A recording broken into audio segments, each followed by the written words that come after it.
Well, good morning. Let me try and do a few things here. I got to get a couple of things up and going here. I hope everybody's doing well. I hope everybody is getting set up for their holidays. It's that time of year, isn't it? It truly is. Let's put that up. Okay, we got that taken care of. And we got this taken care of. And I think that's everything. We'll see. We'll see if anybody actually makes it. Good morning, Joe. Mike. Whatever you want to call it. A Joe named Mike. Hope you're doing well. That's for sure. I want to apologize right off the get-go. Although I did schedule this yesterday and I posted it yesterday, I didn't realize at the time that it was stepping on Philo in the Philippines YouTube live. And his live is going on now. And quite frankly, you guys might find his to be a little bit more interesting than mine. That's for sure. So, with that being said, Philo, I'm sorry. I apologize. Tomorrow morning I'll be at breakfast. Maybe we can figure out a good time where we both can not step on each other's toes. That's for sure. Philly in the Philippines. Good morning, Brian. Did you guys finally get full-time power? I saw you had it and then it disappeared and then it's back. I don't know. I hope you have power. I got to tell you, I don't know how you live in that situation. I really and truly do not.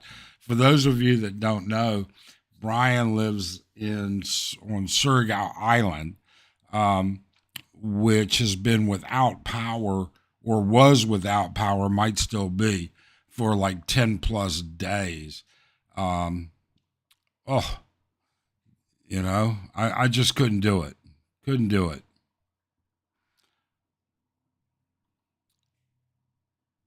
Soy Pleasure. Good morning. Soy Pleasure. Is that in reference to like Soy 6 or something like that, Thailand? I don't know, but welcome. That's for sure. Brian says power's been restored. Well, good. Good deal. Glad to hear that. I'm sure you're happy that the power's been restored. That's for sure as well. My microphone's a little bit in the way here. There we go. Oh, I tell you, it's been a busy couple of past weeks. I know that we went probably 8-9 days without a video. We just had a lot going on. And I want to apologize about the video that I put out this morning. I'm having some issues here. So we were one of the sponsors of the Christmas party at Lucifer's Club, and over on Walking Street. And when I finally got done with the edits and chopping out the bits and parts that I had to chop out, and we had been given permission to film, we'd been given permission to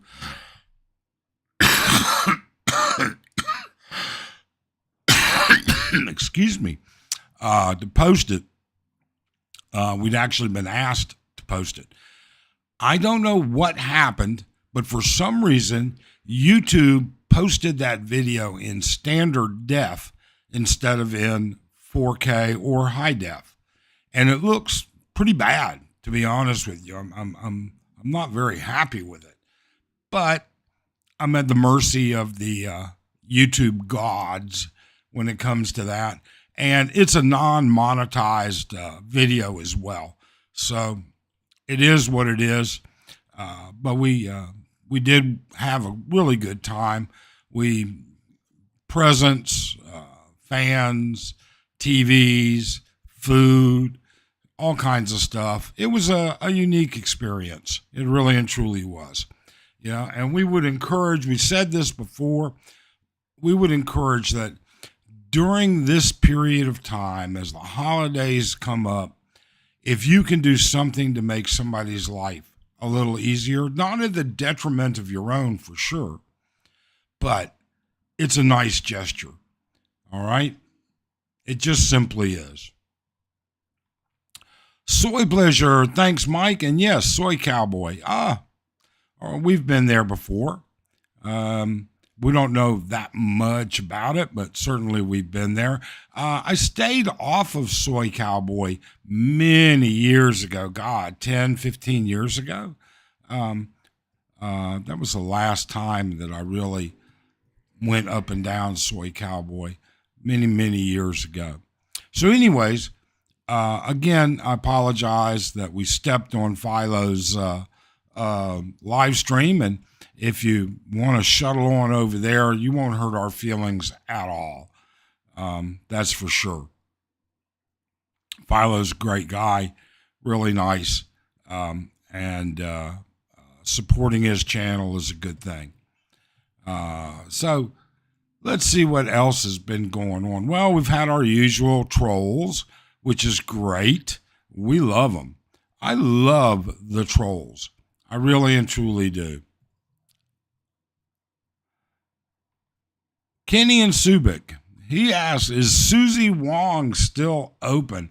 I have no idea. Soy Pleasure may have an idea. He'll be able to answer it for you.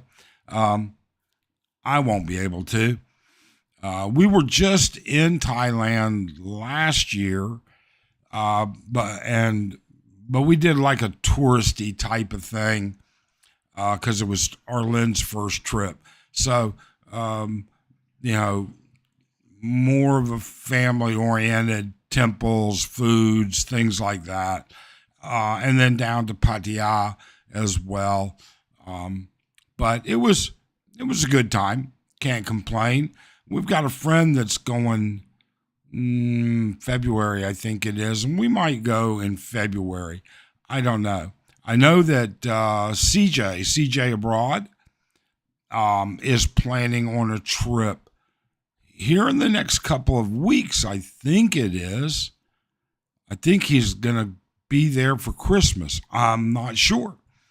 I think you'll probably find him over in Philo's live stream, and you can ask him. Bruce Cinder, good morning, Bruce. How you doing? Good to see you. Thank you for dropping in, as always. So we've the trolls. I really, here's how we feel about trolls. We like them. We don't want to go deep into it, but let me tell you, we don't pay any attention to them, to be honest with you, but we let them continue. We're not going to promote their channel, but every time they use our name, every time they talk about us, they're promoting our channel. And so, hey, keep at it. I mean, more power to you. We really appreciate it.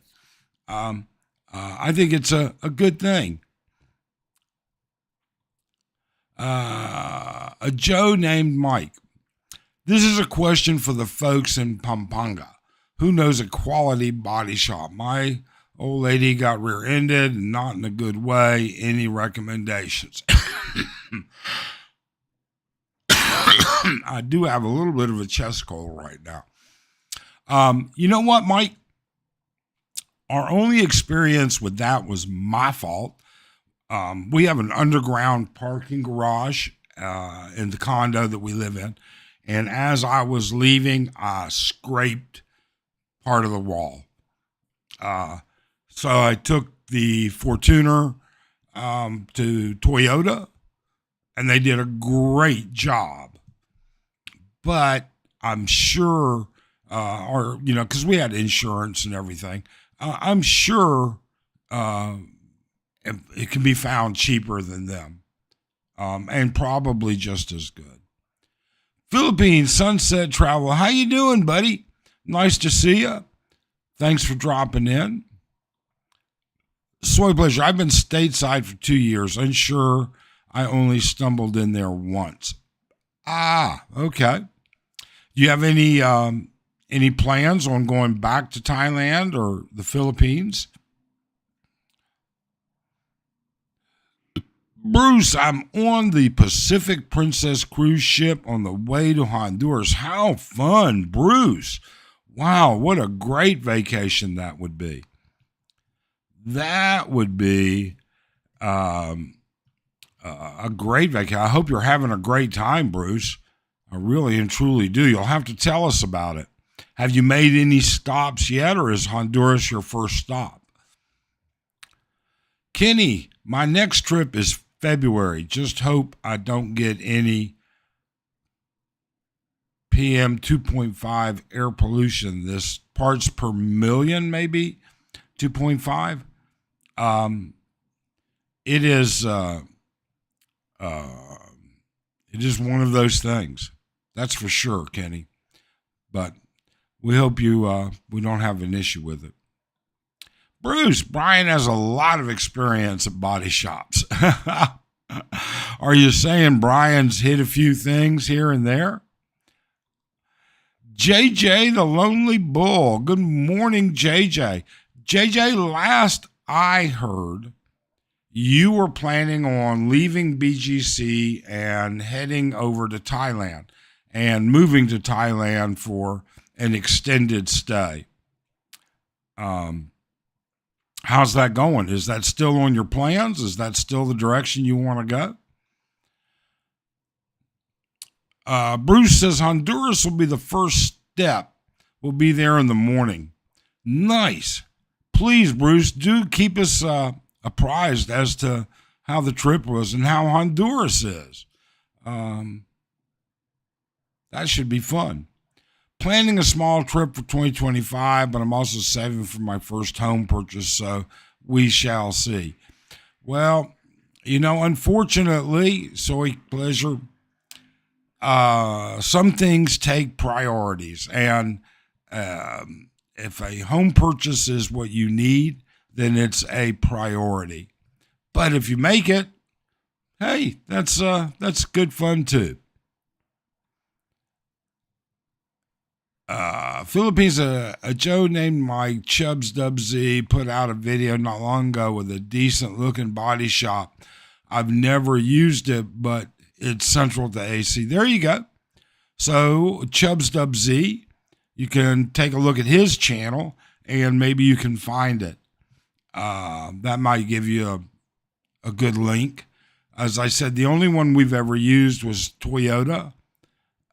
Over by Marquee Mall, Toyota Pampanga is what it's called. That's the only one we've ever used. They did a great job. They were quick. They were proficient. They went through everything all the same way. But, your mileage may vary.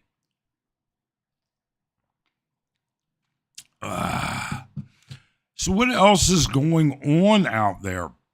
Brian's finally got power. He can shave. That'll be an interesting concept for him. He can take a shower instead of jumping in a tidal pool or a spring for a bath.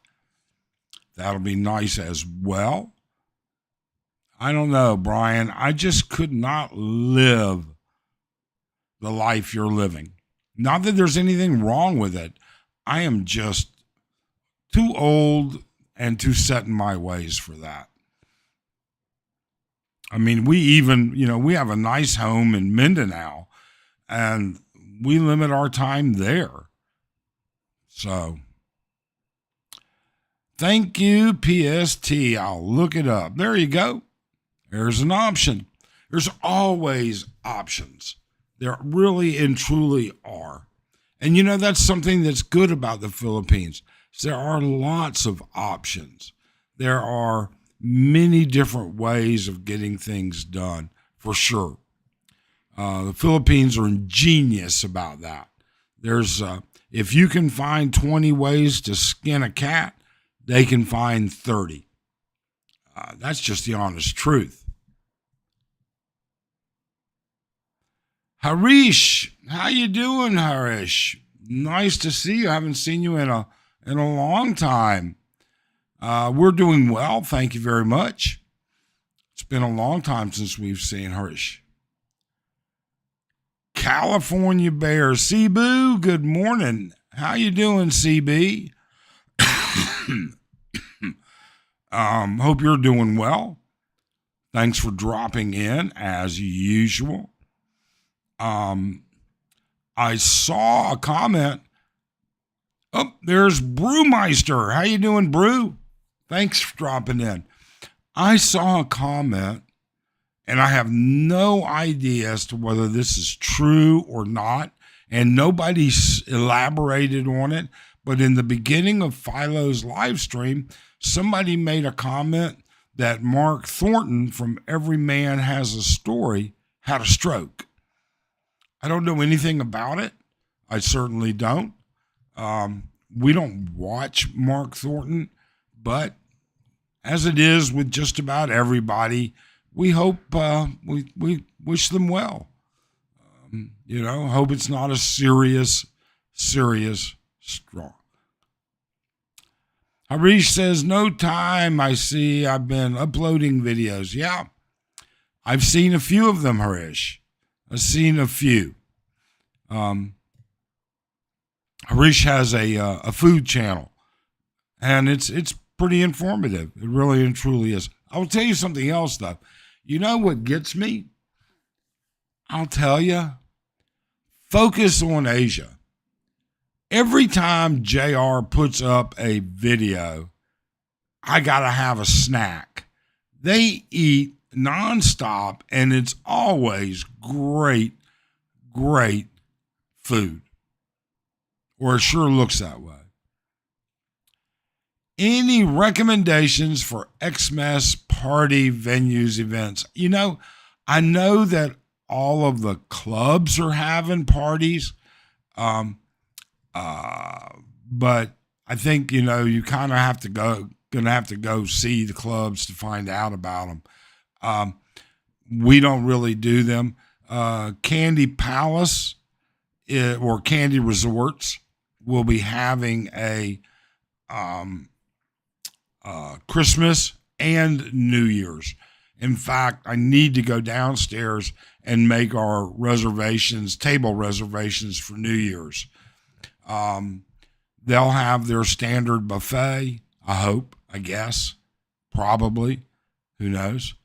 And that's where we'll be.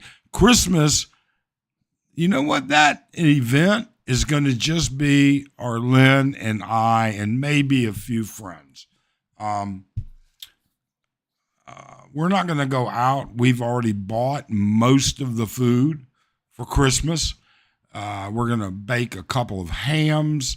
We have 2 different kinds of ham that we're going to be baking, and we'll make them glazed with a brown sugar and honey.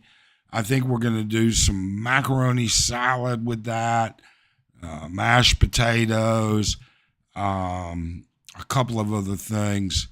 I think we'll probably just have to figure it out, what we'll do on the side. It won't be a big thing for us. Ricky Last. How you doing, Ricky? Thanks for dropping in. Hope you're doing okay. CB says, just finished my coffee and checking out your live. Well, thank you, CB. We appreciate it. That is for sure. Harish says, Spiral Buffet is no more. No. For those of you that aren't aware, the Spiral Buffet was the very, very famous buffet located at the Sofitel Hotel, which is over near the U.S. Embassy. And the Sofitel's been there for a long time. The Sofitel is going to remodel and may even be leaving. But they shut down the Spiral Buffet. That was Arlene's favorite buffet. It really and truly is. Their cheese room was undeniably the best I've been in Asia. GD, what's up? Yo, how you doing, GD? Thanks for dropping in. We really appreciate it. Merry Christmas, Happy New Year, Mike. Sending you love. Well, thank you, Harish. Thank you very much. CB says, let's hit the like button. Thank you, CB. Thank you, CB. We really appreciate it.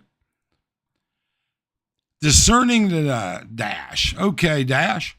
Hello. See people complain about prices in the Philippines. Inflation is worldwide. It's expensive because of lifestyle. Will always choose the Philippines over Thailand and Vietnam. Philippines welcomes expats. Other places tolerate us. Probably, I think that a lot of people are getting hit hard by inflation. I mean, it may be that many people don't understand. Many of us expats have lives still in our home country where inflation can be rampant. So we deal with it here, and then we deal with it there as well. I know that this semester, my daughter's gas and her living expenses are more than they were last semester, but less than they were when she was in California. So my daughter did her undergraduate school in California, and she's in vet school on the East Coast. The state she lives in is cheaper than California, but still, it's more. So, expats deal oftentimes. I mean, I don't know. I'm sure there are many that don't have any life left in their home country. There are plenty that choose that complete move. But there are many like us who still have a life left and obligations financially, whether it's family, property maintenance, taxes, things like that in our home country. Inflation is what it is. Mike Early, okay, CB, I'm not sure about that. Is Clarkton still doing their buffet? You know what, Philly? I don't know. I really and truly do not. I've never been to the buffet at the Clarkton, although many people have told me it's good. If we go, we usually go out to the casinos. Excuse me.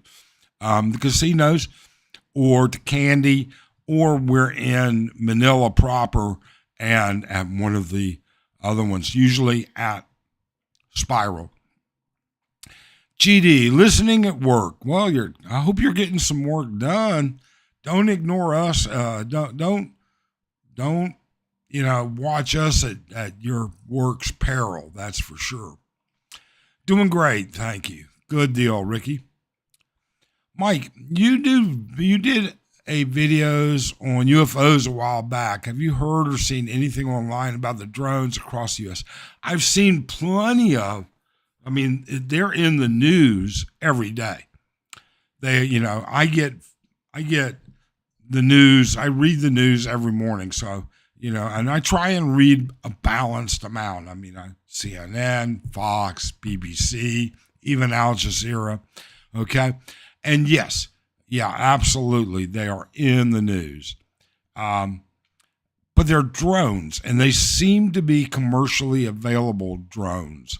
And they seem to be, they're running around with their lights on, with their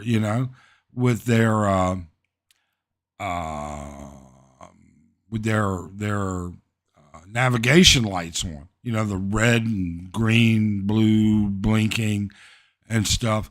So I don't know. I really don't. Thank you, Harish. I now have a condo in Bangkok and just got an apartment in Da Nang. I'll split my time between the two countries. Both countries have been very friendly to me, city and beach life. Yeah. Bangkok's, if it weren't for Arlene and her family, I would probably live in Thailand. But I'm still looking at what seems to be constant chatter about Thai visas, but you don't know what to believe. That's just like, I'm looking at these YouTube. I watch Integrity Legal, and he has a lot to say about bullshit visa rumors. But, I don't know for sure how I would do it.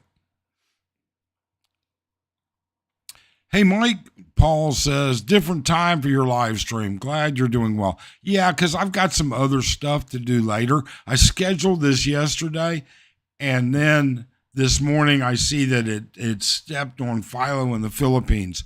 And I apologize, Philo. And if you guys want to leave and run over to Philo's channel, more power to you. All right? That is for sure. It won't upset us at all. I like Philo. He's a good guy. Ozzy, the Philippines is way overrated. Ozzy, I think it depends on what you expect out of it. I really and truly do. Living at the beach can be done very nicely, very, very nicely. Okay? But is it going to fit your price range? Food here, I swear you just can't compare to Thailand. You really and truly can't. The Philippines has issues, but they're a developing country, and people need to keep that in mind.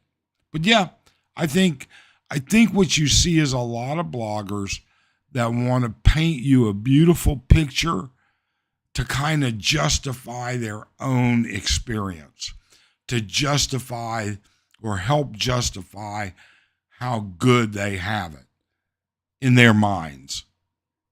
I just can't deal, that we're never going to do that. Hi, Mike. Good morning from Cebu. I am a troll, not for what I write, but because of my face. Maybe in work. No, Mike. Not at all. The trolls are out there, and I like them. They're good. PR is good.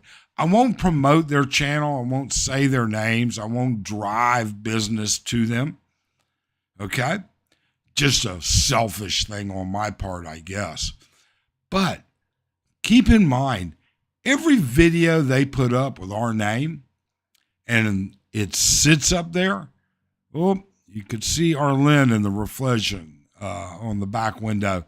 She's hanging laundry out this morning. Every video that we put out, that they put out, drives people to look at our channel sometimes. Excuse me. And that's a good thing. Why would I complain? I mean, rightfully so. Trolls are entitled to their opinions on their channels. For instance, some trolls are banned from our channel, and we're banning more and more of them just because of the negative aspect. But that's our prerogative, isn't it? Nobody said YouTube, especially our channel, was a democracy. The same thing applies to them. And They're entitled to that opinion, whether it's really how they feel, whether it's clickbait, whether they're just trying to draw viewers and everything else. Who knows? Could be for a series of different reasons. We don't care. All right? To each their own. They don't like us. Great. Then, they must love us to be putting out videos about us. Shit. I don't know. I'll take it all day long. Ozzy, in what way is it overrated? That'd be an interesting question. Barry Graham, do you ever think you'll move back to the States? Short of a major medical condition, I don't think so. And even then, it would be to go to get treatment and recuperation than it would be to move there. Good day, Mike Ruby. Good morning, Ruby. Did you guys get moved into your house?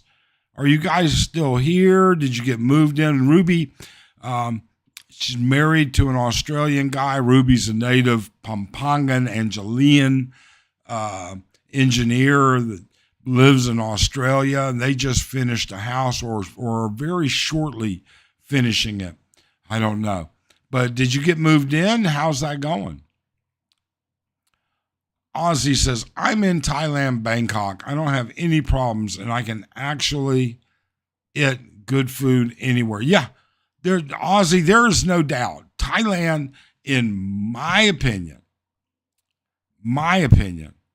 all right, has the best food and the most diverse food selections. I mean, I can get Western food, I can get incredible Thai food, Japanese food, Korean food in Thailand, and it's all, I mean, I can't think that we've ever had a bad meal in Thailand, to be honest with you. Chosen one, you can get a 5-year visa in Thailand being a digital nomad. Yes, you can. Yes, you can. There are some limitations to that visa, but yes, you're absolutely correct, Chosen. Dave, top of the morning to you and Arlen. Doc, you already knows who loves you. Good to see you, Dave. Thanks for dropping in. Hope life is going good for you. Philippines, just for expats that cannot take languages and are not comfortable. Philippines is just a low standard of, I think what you're saying is living, Ozzy. I think some of that, Ozzy, I can't disagree with the concept, but certainly it depends on an individual's standard of living. Certainly it depends on what their expectations are. But certainly, you're right. I mean, it's tough in certain aspects. Michael Etas, greetings from USA. Just enjoying my Christmas lights. Thank you, Michael. I hope they're beautiful. Ozzy, Ruby says, depends whereabouts in the Philippines. We're quite comfortable living a Western lifestyle. Yeah. And, we live a Western lifestyle and we're quite comfortable. Is it exactly the same as in some other places? No. Is it as convenient? Maybe not. Okay? But it is what it is. And there's no getting around it. Not many people put up lights in the Philippines. No, they don't. We have a Christmas tree and we have lights, but we don't have any lights outside. Barry Graham says, maybe do a video sometime on a widow green card for ladies married to Americans. So, Barry, what you're saying is if they're married to an American, can they get a green card? Sure. If they were married to an American and he passes away, can they get a green card? I do not know. I doubt it. I really and truly do. But anything's possible, and it would depend on whether they're in America already, married or single already. There's so many variables there. Maybe kind of define that a little bit more. Ozzy, sure, it's overrated on food, housing. Nobody mentions the brownouts. I dislike the ferries going from island to island and the beggars like in Colombia, they get on my nerves. But Ozzy, brownouts are often a factor of where you live. I can tell you that in the past 12 months, I could give you longer, but but I'm just saying 12 months. In the past 12 months, we had one brownout that lasted about 6 hours due to a major storm, the tail end of a typhoon that came through, and a lot of trees that went down along the way. And we had a couple, 3, maybe 4 half-day brownouts that were scheduled in advance, all right, from the electric. And we've probably had a dozen brownouts that lasted less than 15 minutes.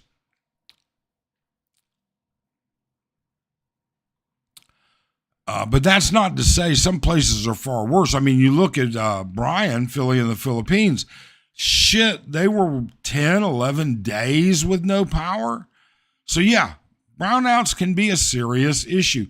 And even within Angeles, I mean, we know for a fact, we watch other vloggers that live here in Angeles. They get far more brownouts for far longer periods of time than we get. And even when we get brownouts here at the condo, we have emergency generators. So we've got electric. Oh, and one other thing. It's funny.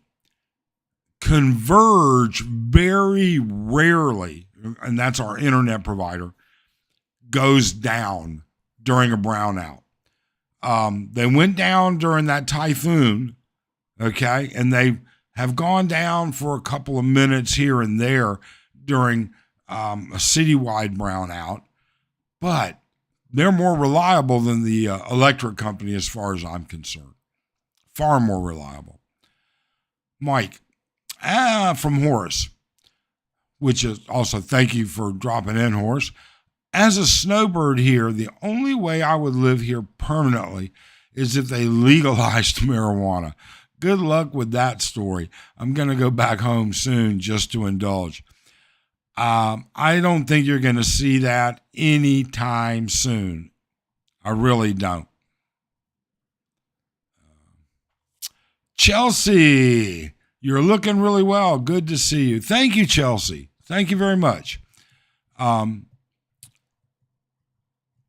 appreciate it. I'm feeling well. I still have to have another cardiac cath and 2 more stents put in. And I'll be doing some lab work in about 2 weeks to see if my blood work is where I want it to be before the next cardiac cath. I definitely have made some major changes in diet, although you wouldn't have known it from last night. Last night was a bad night. I ordered a salad and it was going to have a slice of pizza. Arlen ordered a Biggie's pizza and I had way more than one slice. It's bad. Ugh. Shameful. Absolutely shameful. Ruby, yes, moved in. Okay, so Ruby's in her new home, but doing a lot of run around dealing with service authorities. It's always going to be an issue, Ruby. You know that. You know how it works. It is a bureaucratic nightmare sometimes. Okay? It really is. I feel for you. We've been through it. Brownouts can be worked out by having a decent generator, strong enough to cover AC, fridges, lights, and everything else. Yes, absolutely. Absolutely. 111. Greetings all. Sorry I'm late. Oh, you're never late. Nobody's late. People drop in, drop out. It is what it is. We really appreciate it. Don't ever be in a hurry to go anywhere. Michael Etos, my place in the Philippines is going to look like a house on Christmas vacation. Oh, Michael, you'll have to send us a photo of that. That would be interesting to see. It really and truly was. Because you're right, they just don't wire up a lot of houses for Christmas lights. Barry Graham, yes, they can have 2 years after the dead as long as the marriage was not a fraud. Well, Barry seems to have some information on that. I don't know. I do not know. If they, and Barry, I'm assuming that you're talking about if they're in the U.S. and already have a green card or have applied. I don't know. I think we would need to define the parameters on that a bit better. Ozzy says, I understand. I'm from Miami and my standards are a little higher than the men that come from the trailer park and low standard. Sorta, Ozzy. It's funny. I have a buddy from the trailer park. Okay. He owns approximately 80 units and the trailer park and a beautiful condo in North Beach. So kind of depends, Barry, Ozzy. It really does. But yeah, Miami is, and Miami is another one of those places where food is incredible. Absolutely incredible.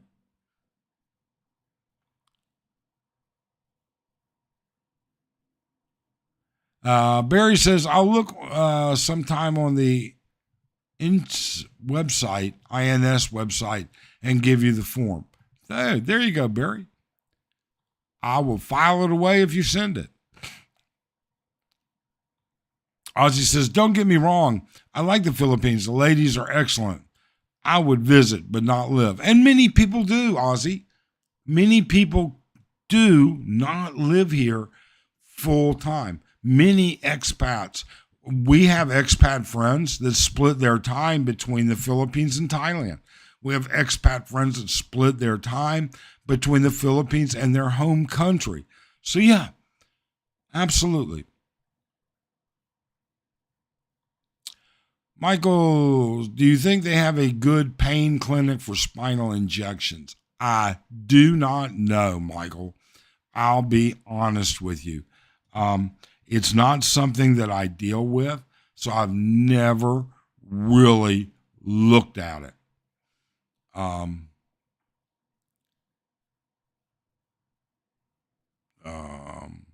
So I don't know. Horse, you should do a video on the new J visa. It's going to be a dream killer for older expat guys coming here trying to impress a pretty young thing with their pension. The girls will be gone. Well, now hold on, Horse. I was reading about the J visa the other day, and the J visa requires a sponsor. It is a limited time, all right? And I don't know if it applies. So in medicine, we have HB1 visas oftentimes. And this is where medical practice will sponsor a foreign national, FMG, foreign medical graduate.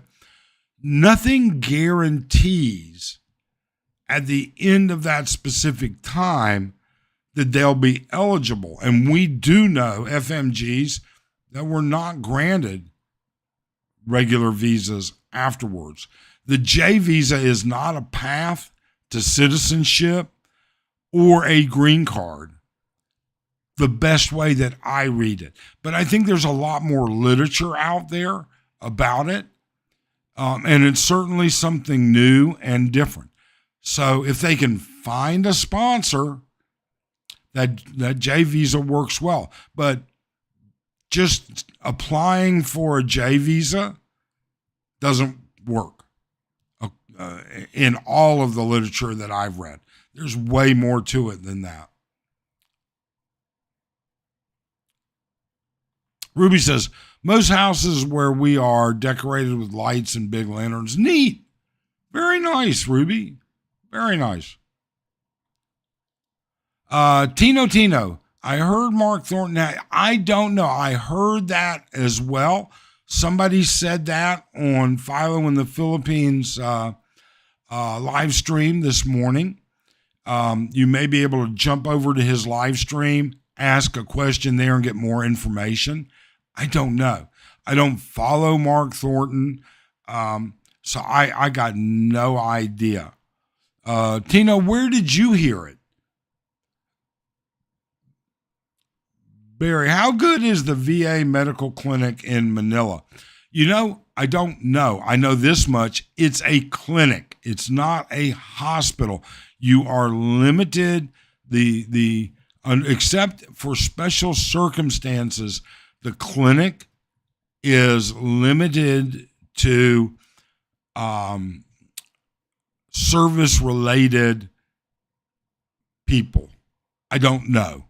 I really and truly don't. I don't use the VA clinic. I'm not eligible for the VA clinic, so I don't know. CB, prayers to Mark Thornton. Barry, not at all. Only if military issue, but limited. Yeah. Not at all. Not good at all, or it's not an issue at all. Not sure, Michael. I think it is limited. From my understanding, Arstel, one of our subscribers, would know. I haven't seen him this morning, but he would know. I know he's used the VA in Manila.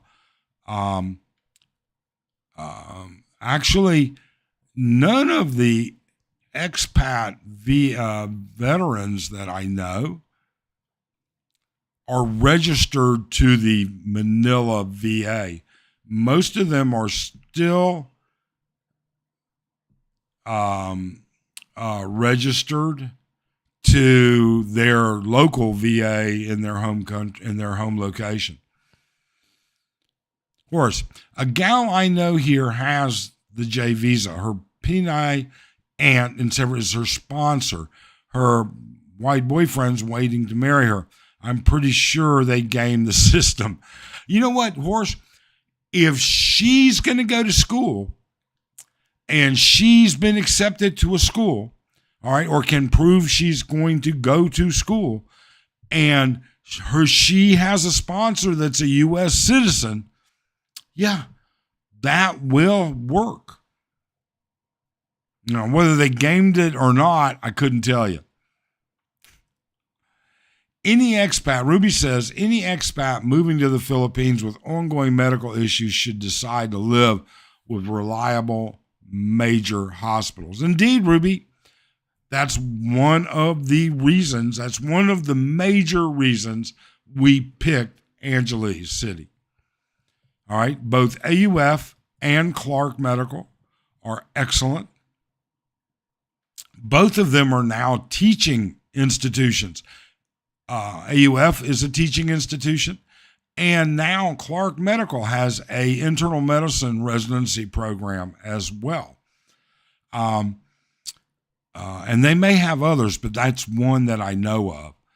I can tell you from firsthand experience, being a patient at Clark, the diagnostic lab that I had my cardiac cath at was state of the art. Absolutely state of the art. Now, can they use it for all of its functionality? I got no idea. But I'm very pleased with the cardiac catheterization and the stents that I had put in. Very pleased.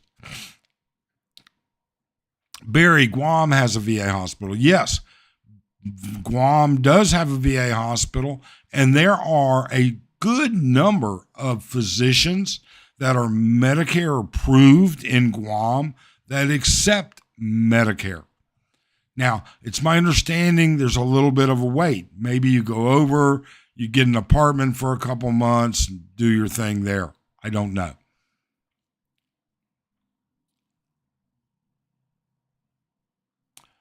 Michael says, the only Veterans Affairs healthcare facility located in Asia, the Manila VA outpatient clinic in the Philippines, situated on the U.S. Embassy property. Essentially, there is no full-fledged. No, there is not. There is not. And that's the honest truth. So we're going to do this. I tell you what. If you would like to join the panel, I'll open up the panel as soon as I get this done here. Oops. Copy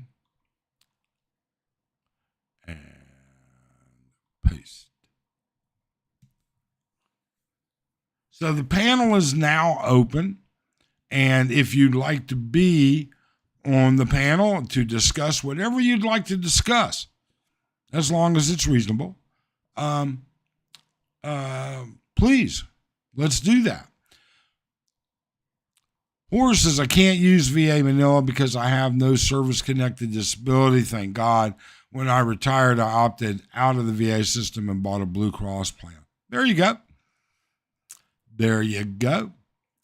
I know Clark Medical will work with you with the Blue Cross plan. To what extent, I don't know. I do know the last time I was at Clark Medical about a month ago, they had signs up that said that they're currently not direct billing VA, TRICARE, and global insurances. So you'll have to fill out your own claim, essentially.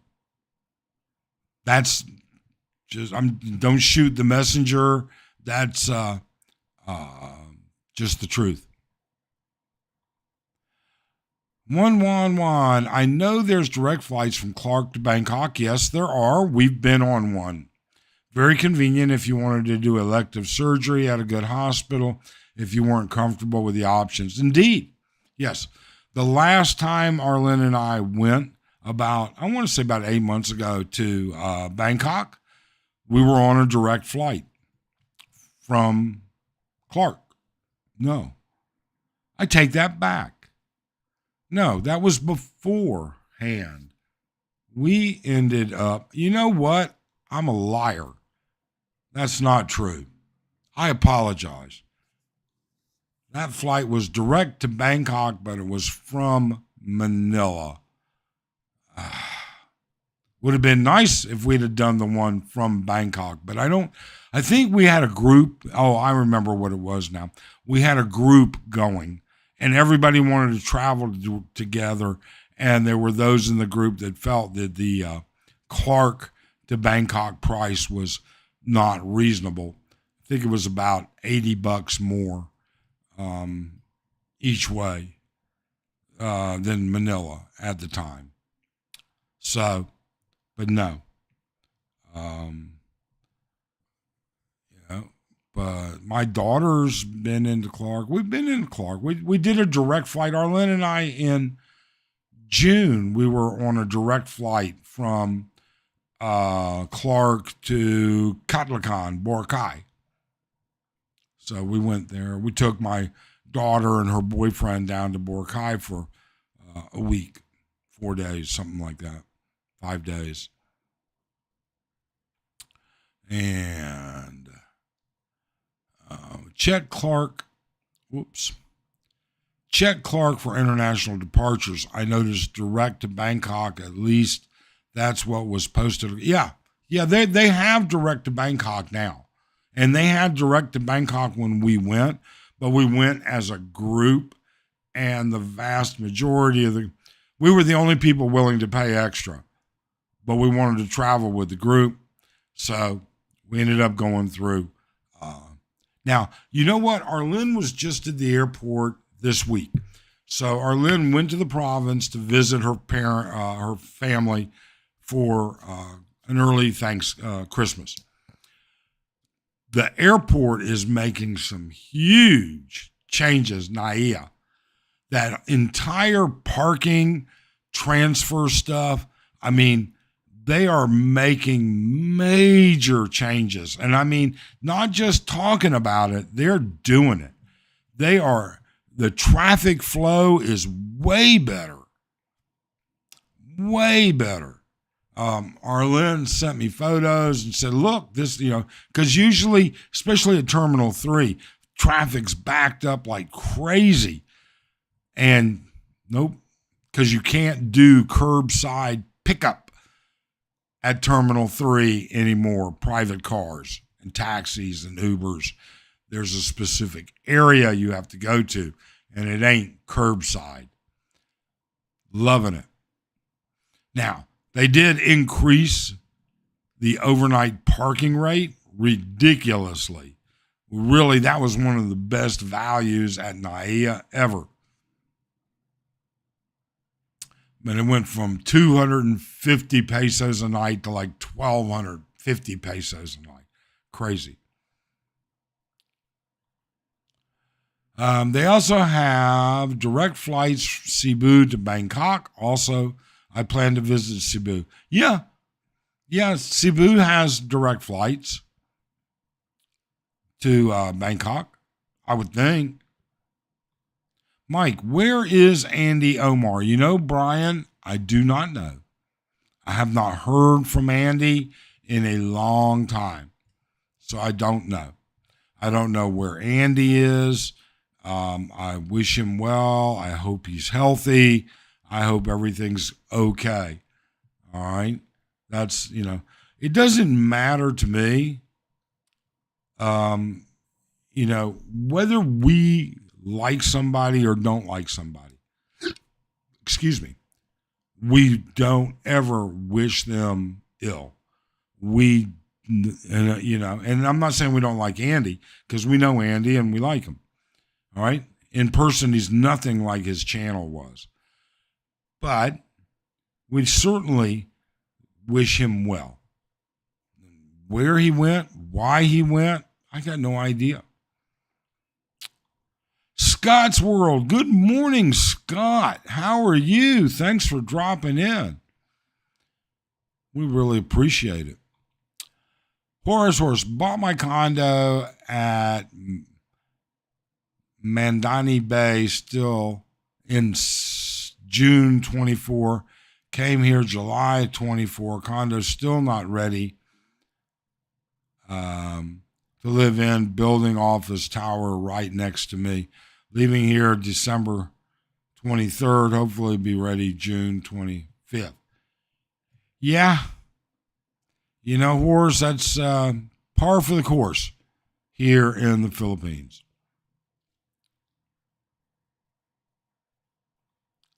Michael says, I would rather swim or take a ferry boat than deal with. You and I both, you know what?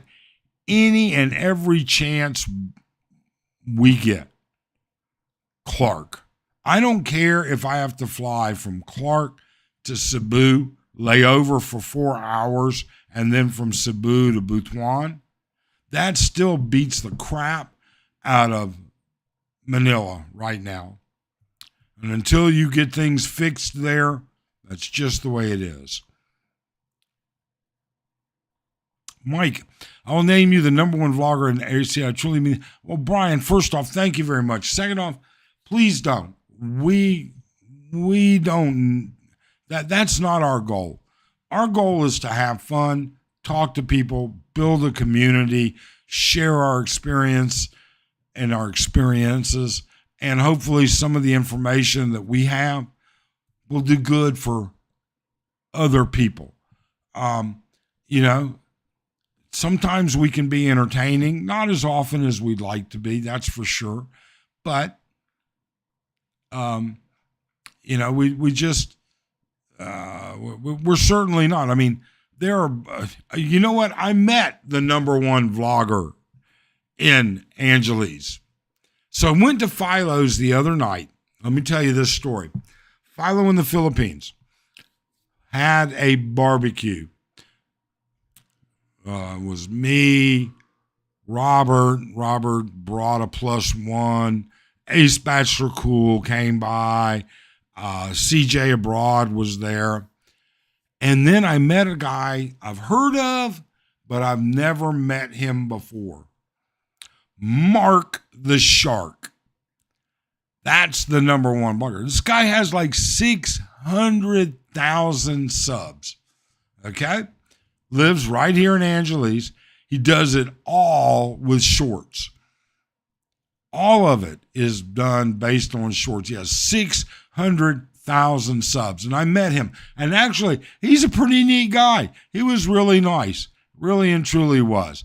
That's the number one blogger in AC, without a doubt. But I mean, we're small in comparison to many others. I mean, the guys that are doing videos on Walking Street every day, or interviewing freelancers every day, or people like Chubbs Dub C, he covers all kinds of stuff. Ace Bachelor Cool, Philippine Antics, they're all way bigger than we are. Way bigger. We're mice nuts compared to those people. Scott says, I'll be at Candy for a couple of weeks in June. Great, Scott. You'll have to let us know. As far as I know, we're here all of January. So please do let us know. Be good to see you again. Horse says, according to Sick Grandpa, Andy got doxxed, moved to another island, and is laying low. Take the source for what it is. Well, you know what? Yeah, take the source for what it is. Sick Grandpa is entertainment more to me. He represents entertainment more than information. Okay? I find him entertaining, drollish. I mean, whatever. Okay? But maybe, I don't know. I have no idea where Andy is. I wish him well. I used to swim in the waters of Beloy Beach from 86 to 90 while stationed at Subic. Was there 2 weeks ago, and there's no way I'd step foot in that water. Well, yeah, all right. But keep in mind, that water looks that way because of what's called lahar. All right, so when Pinatubo blew its nut, it was that's actually volcanic dust that will take decades, if not longer, to get cleaned out. There's not that much circulation in Subic. Michael says, my wife was stranded at the Manila airport years ago. They let flights in, no flights out due to the Asian Economic Forum. 3-day locked-in hotel room. Took 10 hours to get to the hotel, all roads. Wow. That just blows. Wow, Michael. That's just miserable. I wonder why they wouldn't let flights out. That's crazy. That's absolutely crazy. I'm going to put the panel link back up. So if you click on that link, it'll open your browser and bring you to the green room, of which I'll bring you into the live stream, and you can certainly do that.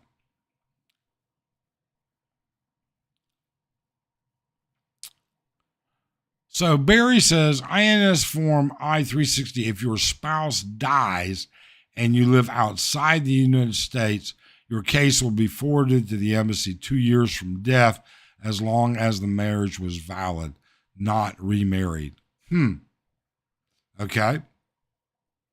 Would that be, I don't know. You know what, Barry? It's great to look into. So folks, if you're looking for that information, there it is. Barry. And you know something, Barry? When I get some time, I might check that out myself just to see so that I can keep it off to the side.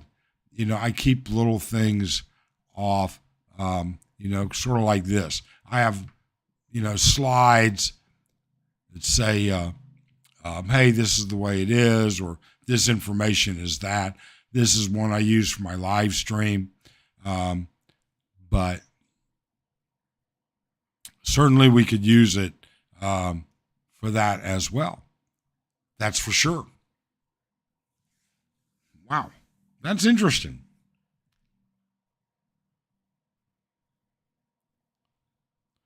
So Ruby says, if you want a good beach and private resorts, look in Zambales. Yes, Zambales is beautiful. Arlene and her girlfriends all went camping at a camping resort.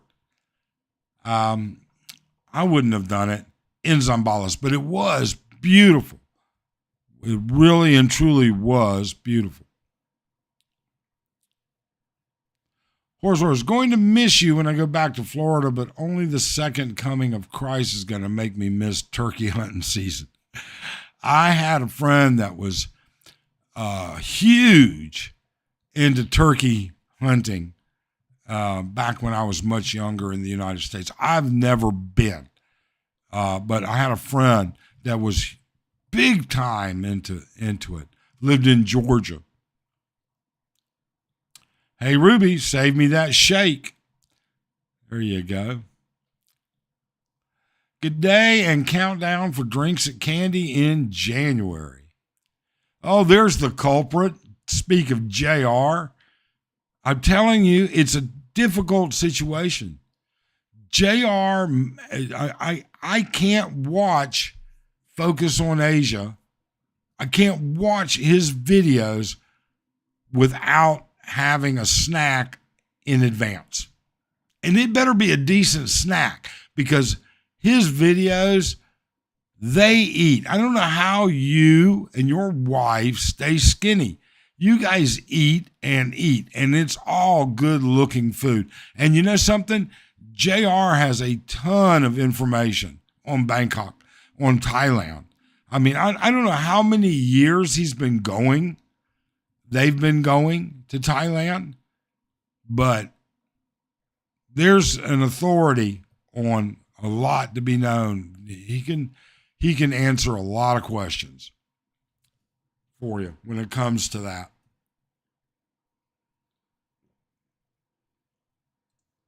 Oh, 50 people in the room for 1 hour. That is not bad. That's pretty good.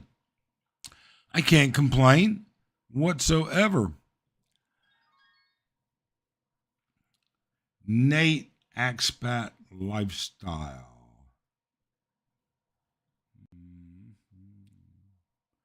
Guest is in the green room, and there is Nate. And let me just do this. And let's see if I did that right. There you are, Nate. How are you? Good, Mike. How you doing, buddy? Let me turn my volume down a little bit. Doing well. So what's new on your end? Well, I'm back here in the glorious country of the United States of America. And I miss the Philippines for sure. So what part of the U.S. are you in? Currently, I'm in Houston, Texas. And Oh, I'll tell you what, I was in the Philippines for I was in Southeast Asia for a little over 2 years, and so much has changed. Like, just a pure evolution of like prices, culture in 2.5 years is it's out of control. It's totally different than what I remembered. so what are you doing in Houston? Is that where you're from?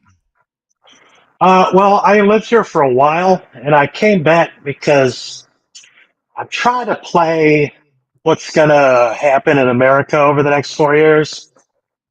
So I started looking at kind of the real estate market in this area, and after traveling around, I really don't want to get involved in real estate in this area, and I think it's probably just better that I come back. So I used to live in Houston. Um, I did not know that. yeah, I used to live in Houston. I had a home out in Champions Forest, and then another home that we built out in the Woodlands. But that was like 25 years ago. Um, do you remember compact computers? Oh yeah, yeah. You might be a little young for that, but um, compact computers, the guy that started compact computers was about 4 houses down from me at Champions Forest. Oh, no And kidding. I will tell you, apparently inventing a computer and selling it is a very lucrative business. He had a Well, yeah. monster home. Well, Compaq was like one of the major brands back in like what, the '90s, early Yeah. 2000s, Yeah, this and would then have they been just kind of back went in. went the way of the dodo. Yeah, this was back in '92, I think it was, something like that. So, um, I don't know. It's just, let's see here. Let me catch up on a couple comments here. Horse, I wish I could send you a whole smoke. Yeah, I wish you could send me a whole smoked turkey too, Horse. I really and truly do. I would definitely be your BFF for a whole smoked turkey, at least for a day. Brian, where do you enjoy your Thanksgiving at, and how was your meal plans for Christmas? So, Thanksgiving, we went to the Marano's Grill at the Oasis Hotel. Um, and it was good. It's always good. Okay. Not exactly what I would have liked. I don't know. I don't think it measured up to the last time, but it was good. Then Christmas, we're cooking here. We're going to bake a couple of hams and make some sides and maybe have a couple people come over. But other than that, that's pretty much what it is. Ruby, Houston, we have a problem. Ground control acknowledge. I tell you, poor Ruby's going through everything you go through right now when you build a new house and occupy a new house in the Philippines. There's always something to it. Now, I'm going to tell you right now, Nate, I'm a little disappointed in you. Yeah, what's up? Yeah, I notice over your shoulder you've disengaged the smoke detector in your room. Oh, actually, that was the old part. So I had a very romanticized emotion, romanticized notion of America. And when I got here, well, we'll talk about some of I got attacked briefly in downtown, but I've had two scheduled power outages here in Houston in the last couple months. You're kidding me. The fire, no, the fire alarm didn't work. And so like the alarm was going off and they disconnected it and took them about 3 or 4 weeks to put in the new part of the unit. Like, when's the last time you were in Houston, Mike? Oh, God, it's been 25, 28 years. I don't know what happened, and I don't really want to speculate, but the safety here is nil. It's really, it looks more like a developing nation than like when I was living in Thailand, when I visited like Japan or Korea, in Europe.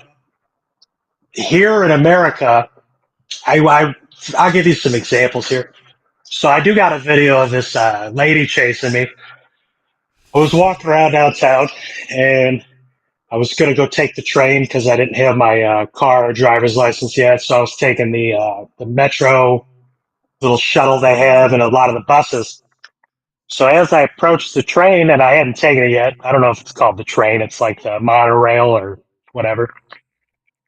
I'm trying to look at this terminal to see, like, all right, how do I get my ticket? How do I do this? And there is like a giant black lady wearing like the traditional African stuff. And she was chasing an older lady and yelling things like, "Oh, you don't know, how dare you, blah, blah, blah, blah," just yelling gibberish. She chases this lady on the train, then immediately hops off before the train takes off. And I look at her, and all of a sudden, I become the ire of her insanity. So she begins to chase me, yelling things of like, "Oh, you messed with the wrong one. You messed up," screaming, doing all this. So I just walk away casually. I hold up my camera to keep her in the rear because if she attacks me, I'm of course going to donkey kick her. I get off the side, and next thing I know, I turn around and I start filming her again. She strong arms some lady out of her leftover food in her hand. So I said, "Screw this." This is daytime in downtown Houston, Texas. I go to the bus instead of the train, and I see another lady screaming at the top of her lungs, rooting through the trash cans. It's insane here. And frankly, a lot of the people I talk to, they don't speak English. It seems like Spanish is the majority language here in Houston. Everything is so different from when I left. Now, granted, right before I left, I had stayed in Indiana for a while in like a smaller community, so I think I was kind of sheltered from some of the big city kind of stuff. They, I feel safer and like things are better put together in the Philippines than I do here in Houston. that's uh, that's really surprising. I mean, I can tell you, um, I spent 3 years, almost 4 years in Houston, and I never experienced anything like. I mean, it would not be surprised. I mean, we wouldn't think twice about getting in the car, driving down to Montrose or to the Galleria, going to this hole in the wall Thai place called Nitnoy, and not coming back, and you couldn't park there. It was so popular. It was a bunch of restaurants. We would walk back to our car at midnight, and we wouldn't even think twice about it. Um, Oh yeah, no, no, you don't go out at night now. You know, there's drug zombies everywhere. The first place I got, do you know where Midtown is? Kind of like the theater district yeah, and the museum district in between. The first place I stayed at was an Airbnb. It cost me $2,000 a month, which is absurd. You know, that's more than my yearly rent and utilities in the Philippines. And there were drug zombies walking in, looking through the fence. Anytime I'd walk out, just walking, right, I'd get asked for money. I'd get bothered. Oddly enough, nobody stops me to give me money here. They only want money. you know what? Um, I can tell you that we moved from Houston to Phoenix in '94, and I can tell you that I never ever encountered somebody asking for money in Houston. Never encountered a street beggar, a corner beggar, or anything like that. But in Phoenix, absolutely. Then they outlawed it in Phoenix, so you don't see it. I don't know. When I left, you still don't see it, but never. I mean, that is crazy to think that Houston has changed that much. That was a beautiful, great. I mean, between the toll road and everything. I mean, it was great. I used to love it. Yeah, not anymore. Every intersection has people begging. They'll come to your window and just stare at you until you either comply or they get bored. I went to the Czechoslovakian museum. They make you stand in front of the door and buzz, and then they'll let you in. And before I left, they let me know that, like, hey, be careful on your way out. There's a lot of homeless people. They're not really going to bother you, but just, don't be off put by it. everywhere you go, there's like some kind of problem. I mean, I always thought growing up, right, living in like rural Indiana, that the whole illegal immigrants sitting outside Home Depot was a kind of like just a joke or a myth. No, no. Every single Home Depot has like 10 or 15 guys just hanging out in the parking lot, waiting to work illegally. And all these major intersections. Granted, there's some guys who are like illegally selling waters or clothing, kind of like how you see in a lot of like the developing nations, how people be in the roadway selling things. And then there's a lot of people who are just sitting out there begging, asking for a handout.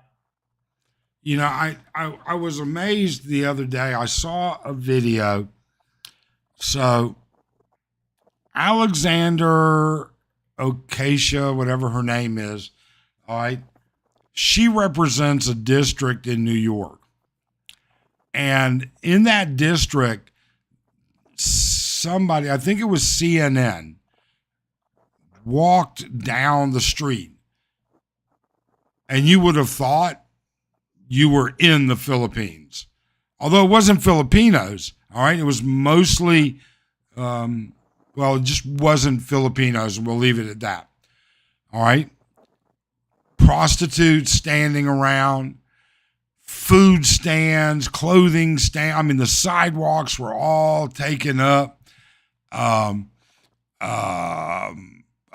it was incredible. I'm like, wow, what has happened here? I mean, I guess it's a terrible thing to say, but maybe I'm out of touch with America.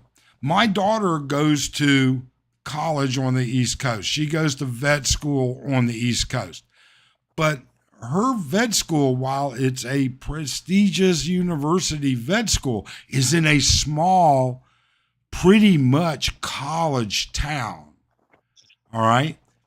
And so she doesn't tell me any of these things. I don't hear that she has these problems. But,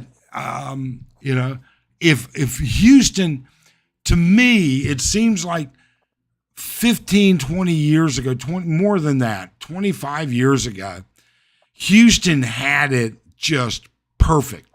Everything was laid out perfect. They had mass transportation set up perfect. They had 3 incredible healthcare delivery systems there.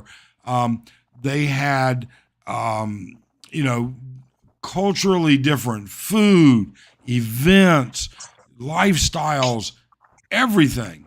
I mean, it was just one of the most well put together modern cities I'd ever really lived in.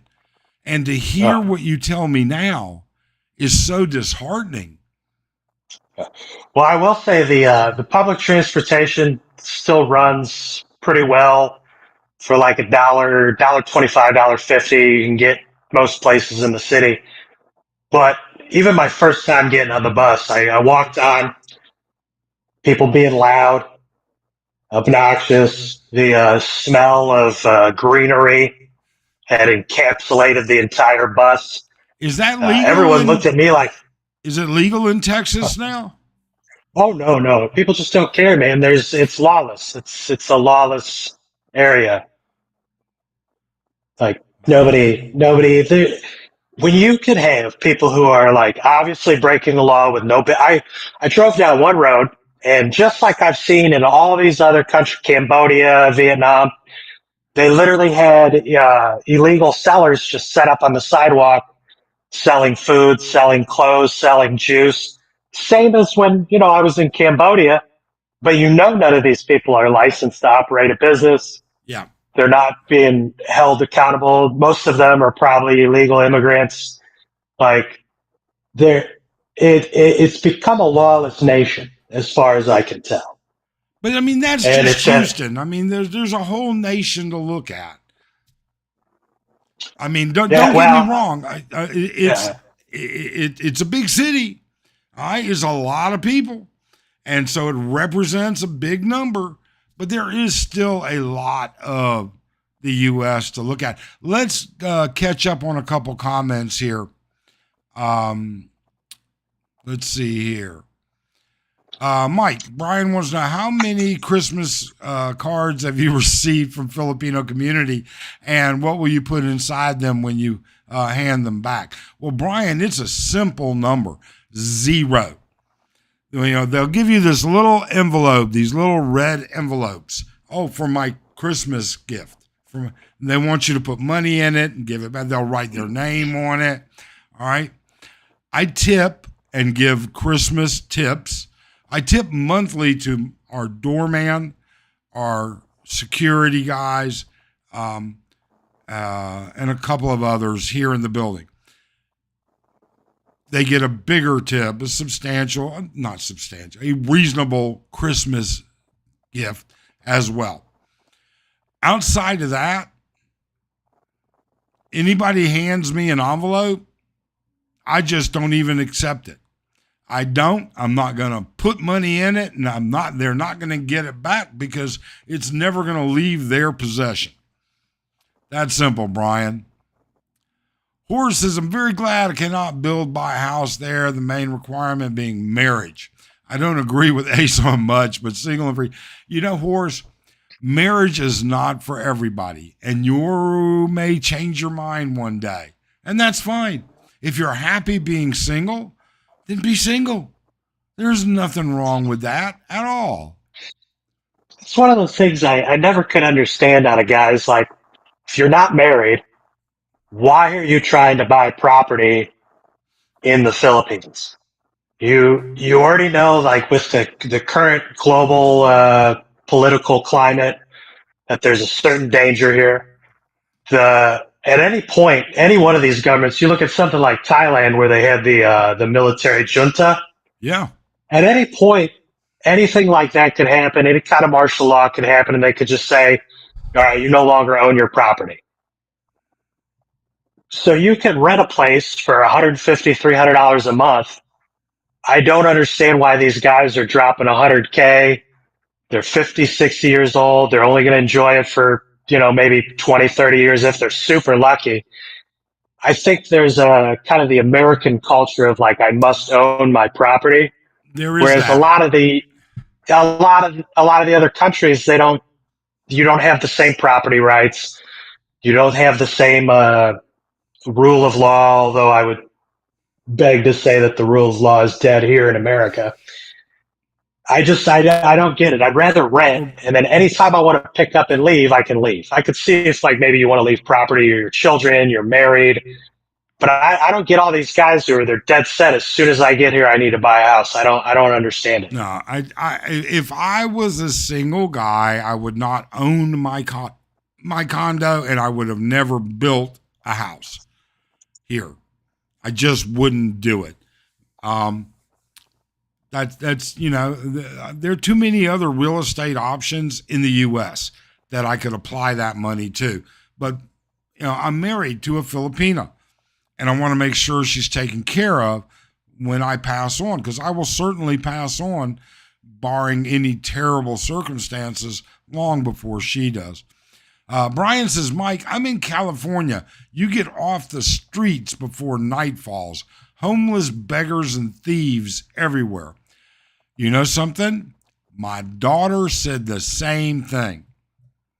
Now, my daughter went to college in a small college city in California, and even she said it was bad. I'm from Lansing. Michael says, I'm from Lansing, Michigan, number 17 most violent city in America. Out of the top 100 cities, USA, Michigan has 10 of them, all within 80 miles. I'll be in the Michael, I would consider moving. I would consider moving. Now, Lansing, I don't know if it was Lansing, but I spent a little bit of time in Michigan. I know about 4 or 5 years ago, I can't remember if it was Somalian or Haitian, they imported just a ridiculous percentage of the population for these economic migrants or refugees, whatever you want to call them. But I know, like, I saw kind of a cultural shift there too, from kind of the way Michigan used to be. I asked him, is Lansing one of those cities where they imported tons of people over the last 5, 6 years? I don't know, but Michael would have the answer. Barry says, actually, Chit River don't really smell anymore. Okay. Eggnog's easy enough to make, Ripley says. And then Michael says, yeah, but I'm not sure I trust raw eggs in the Philippines. Plus, it's not the same quality. That's, I don't know. You know, one of the difference between eggs in the U.S., first off, chickens here are not on massive antibiotics like they are in the U.S. And secondly, they don't wash eggs here.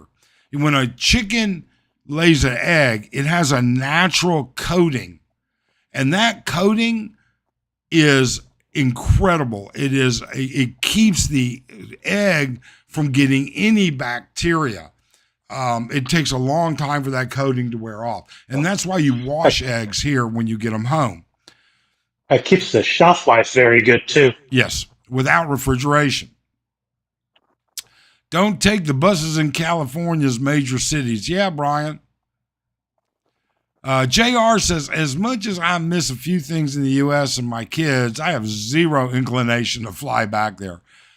It's much easier for me to fly my daughter here than it is for me to fly home. And it's an adventure for her. It's not much of an adventure for me going back to the U.S. Timmy Dog. Oh, wow. Timmy from Japan. I love Japan. Very safe, always friendly, very, very clean. Indeed, it is. Oh, Japan is amazing. It's one of the few major cities I went to where you would walk down the road, nobody's eating, drinking, smoking, talking. Everyone's just walking quietly. The cars are so quiet when they go down these highways. You can only hear the roll of the tire. You don't hear any engine revving. You don't hear any honking. It's super orderly. I love Japan, although I wish they were a little more jokey, a little more friendly, a little more personable like the Philippines. I understand. Ripley says he does the non-raw egg recipe for eggnog. I'm not a big eggnog kind of guy, so I don't know. Brian says, I like that answer about Xmas cards. You know what? Once you start giving out money, you never stop. You just never stop. It's hard to break that habit. Ripley, I'm heading to Makati in April for SRRV, and after that is done, onward to Uptown CDO. Nice, Ripley. Nice. We wish you the best of luck with that. It should be easy enough. Focus. JR says I'm up to 4 envelopes currently. Our HOA, gate guards, trash guys, and trike association outside our gate, whom I have never rode one trike with, JR. Oh, you're so generous, JR. My God. Good for you. Ripley says, my girl, no marriage. She knows. Kids fine. No marriage, though. I'll make sure she's cared for, just not getting wed. And, that's how, everybody's got their own out view of what they want and how their life should be. Okay? People would not want to live the lifestyle that Arlen and I live. I would not like to live the lifestyle that some other people live. I couldn't be a digital nomad. I could not jump. I'm way too old to jump from hotel to hotel, location to location. That's just not where I'm at right now. Hold on a second. JJ is going to join us as well. There you go. There's JJ. Let me just catch up on some comments here. Welcome to Bidenomics. Let the illegals in, feed them, and not take care of our people, especially the mentally ill. Defund the police.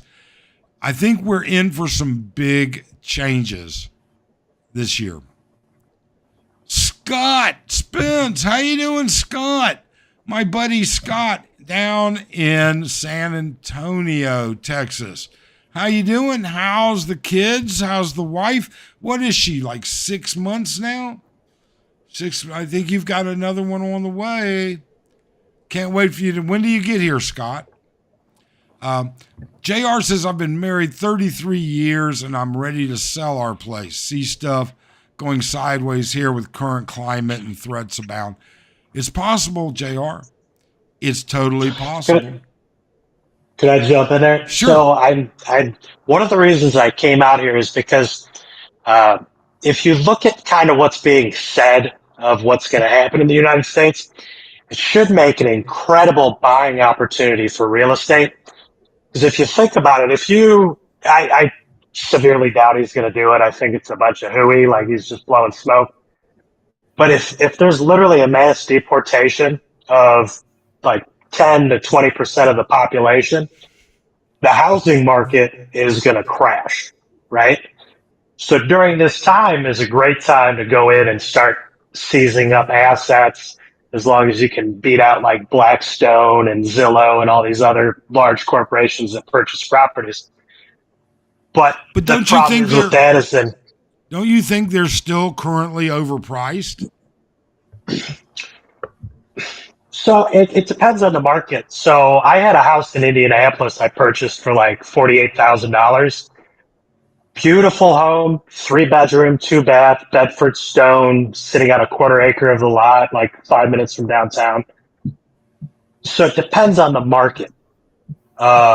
Currently, that same house is probably going to go for like 60, 70,000.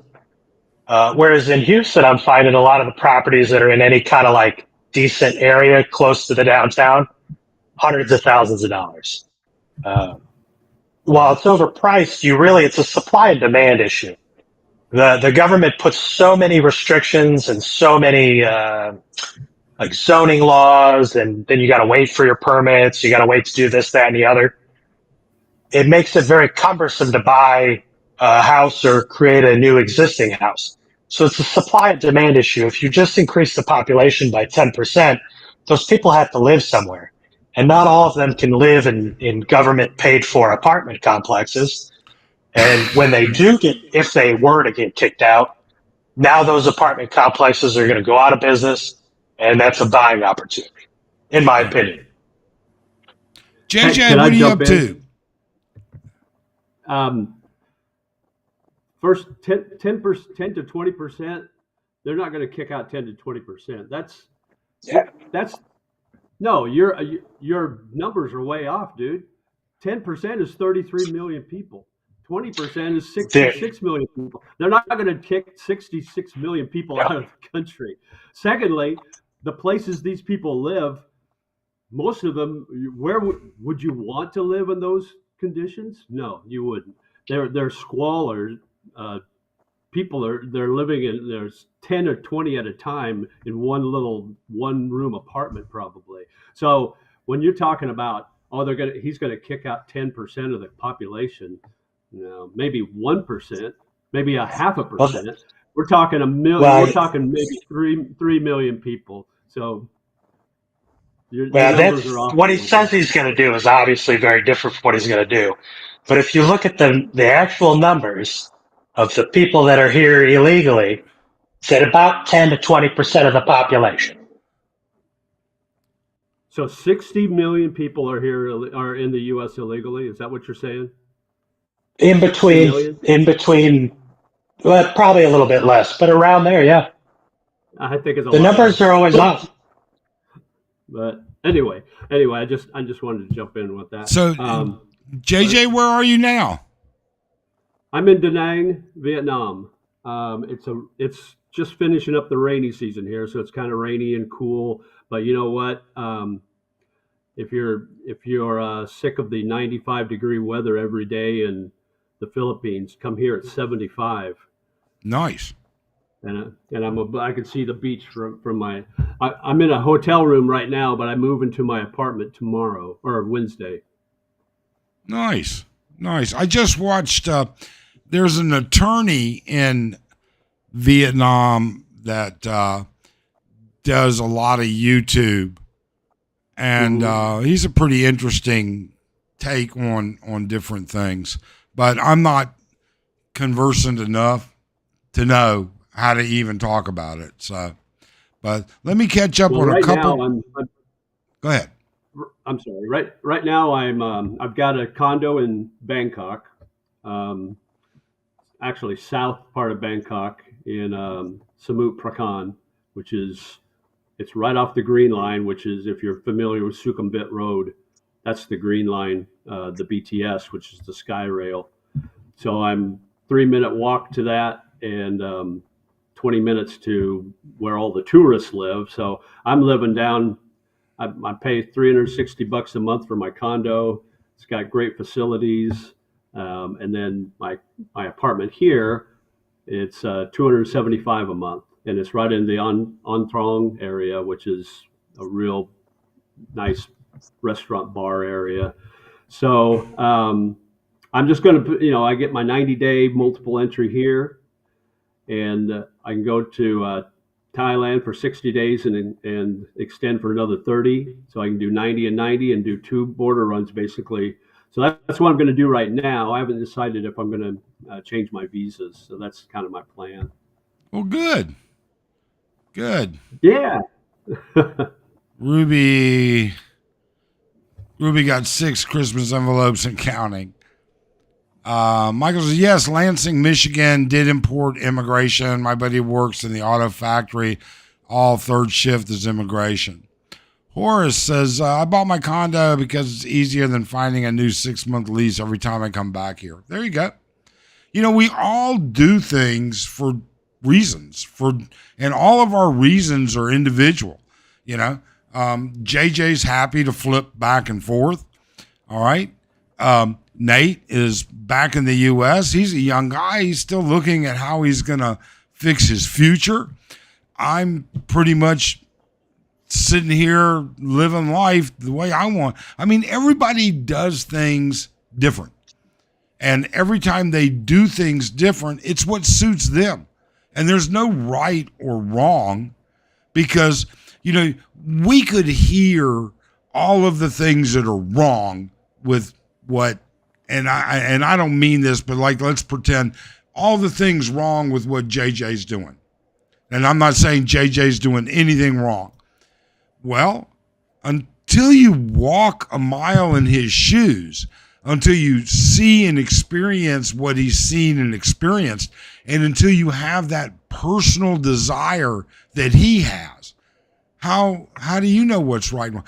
He's doing what feels good to him. And isn't that part of what life is about? Yeah, I lived in BGC almost 3 years. Yeah. In Metro Manila, and I love BGC, but it got too small for me. It's a bubble, and I call it that all the time. And everybody, a lot of people give me a hard time. They say, "Oh, that's not the real Philippines." Well, I don't want to live in the province and have to deal with brownouts every other day, and bad, running out of water or having to travel a certain amount of time just to get to the grocery store. I want convenience, and I can go to those places when I want to, but I can live in a convenient place like BGC, or now I'm in Bangkok. But you said something. You know what? Let me comment on something that you just said. You said people tell you when you lived in BGC, that's not the real Philippines. Okay? Right. Nate is sitting over there in Houston. That's not the real United States. It's all different. If Nate went to Frog Lick, Mississippi, life would be very different there than Houston. And if he went to LA, it would be very different there than Houston. Just like BGC is different than the province, just like BGC is different than Makati. I mean, there's a difference between BGC and Makati. I hate it when people say, well, you don't live in the real Philippines. You're not living like a Filipino. I got news for you. Filipinos are everywhere. All right? Mm-hmm. If you go to dinner at a decent restaurant at SM Mall any night of the week, 85% of the patrons are going to be Filipinos. Don't tell me we don't live like a Filipino. That's just bullshit. So you're right. I do agree with you, but I like to play devil's advocate. So living in when I lived in Iloilo City, I was there for like 3 months. I did find when I stayed in the Mega World area, it's obviously built by a Chinese developer. There's tons of foreigners there, kind of more the upper class of Filipinos who can afford, expensive housing. But when I would go out to the city, I felt like it was a much more genuine Filipino experience because I was the only oddity there. It's the same with the place I have out in Malaybalay on Mindanao. I feel like that's an extremely genuine experience because it hasn't been modified by so many foreigners. I can go walk around all day and I won't see anybody except for Filipinos. So I do agree with you, but I would like to play a little devil's advocate and say that the more foreigners in a spot, the less of the original heritage and culture you're going to get from the indigenous people. You're right, Nate, but that doesn't mean you have to live there. You can visit those places, and I choose to have the convenience, the Western convenience, and live for a third of what I would have to pay in the U.S. for the same accommodations and same conveniences in a BGC or a Bangkok or even here in Da Nang. And then I could travel out to those provinces whenever I want and enjoy and experience that true Filipino or through true Thai or true Vietnamese experience. But I don't have to live there. I can visit. And I like the opposite. I like to be able to travel in the cities, but I grew up on a farm, so I don't like the big Well, I did cities too. as much. I, I grew up on a farm too, but that was I don't want to live on a farm anymore. I like the cities now. Can't blame you. So let me catch up on a couple comments here. JR says, with Japan's economy doing so poorly, enticing some middle income foreigners into the country may benefit them. Yeah. Scott says, looking forward to see you on the holidays. He gets in on the 20th. Everybody's great on the 24th. Michael says, a good video would be if you and John switched wives and homes for a week. Let him stay. I don't think that would work. I'm so sorry, Michael. That's just not going to work. No, anyone in the world can buy and own property 100% in their name and do not have to be married to own a business. Been here for 47 years. I don't know. I've never received a Christmas cards to stuff money into. They may do that to Maida, but she never told me about it. It's not that uncommon, Barry. It surprises me. In our area in Kansas, 40 people living in a house, renting, mostly illegals here, doing day labor. Wow. U.S. has been way overpriced the past 5+ years, similar to Angeles City. That bubble will burst eventually. It probably will. Real estate goes in cycles, period. It does. And it's driven economically. And the government, it depends on the country. The government's very hard pressed to be able to control the real estate bubble. Ripley says, I think government greatly assisted some areas by the general population. I know lots of people are fed up. Now construction and farming industry will be upset. Probably will. Timmy Dog, aware of property ownership, and I didn't say you have to be married to own a business.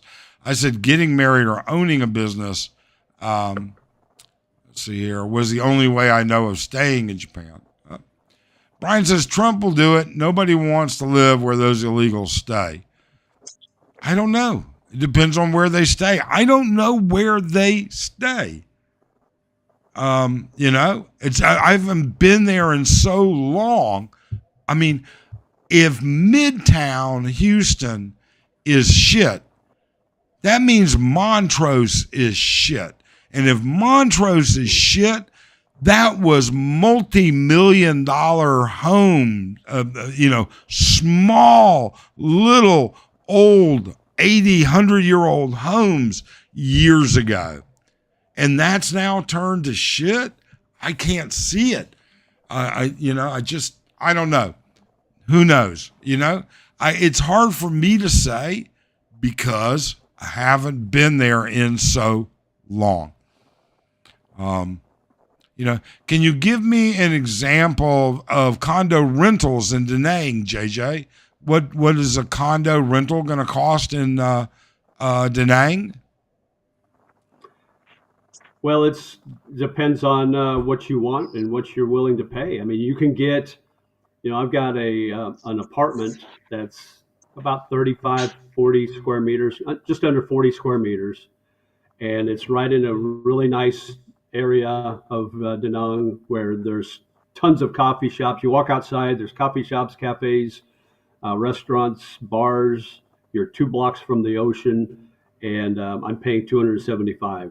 But it's small, but it's fully furnished, and it includes free Wi-Fi, high-speed Wi-Fi, and but you can go to one of the condos and pay upwards of $1,000. It just depends what your budget is, but you can budget anything. Same with food. It's just you can get really cheap food here. It's really cheap to live here in Vietnam. If you want to live on a budget, you can definitely live on a budget here in Vietnam, and even in a nice city like Da Nang, where it's right on the beach. But you can definitely live like on a budget, but you can live like like you're spending all the money like a Rockefeller if you want to. It just depends. But my apartment's small. It's on the second floor, but it overlooks the neighborhood, the street to which I live on, and it's just a neat little thing. It's got a little balcony. I can open the door, and you're right out there in the breeze and the sunlight. So I'm spending a little because I'm living in 2 places, and so when I'm not here, I won't have any electric bills to speak of, but I'll still pay the rent. That way, when I come back, I got a place to go right away, and I don't have to look for an Airbnb and pay extra costs for an Airbnb or anything like that. But that's a convenience. You know what, JJ? That's a convenience. And there are people that will say, well, that's just bullshit. But you pay for convenience, and it's worth it to you. It's worth it to be able to just fly in, hop in a cab, and you're home. Exactly. It's a convenience. If I were to come here and get an Airbnb every time, I'd be paying a lot more. Because $275 is less. It's like $8 or $9 a day.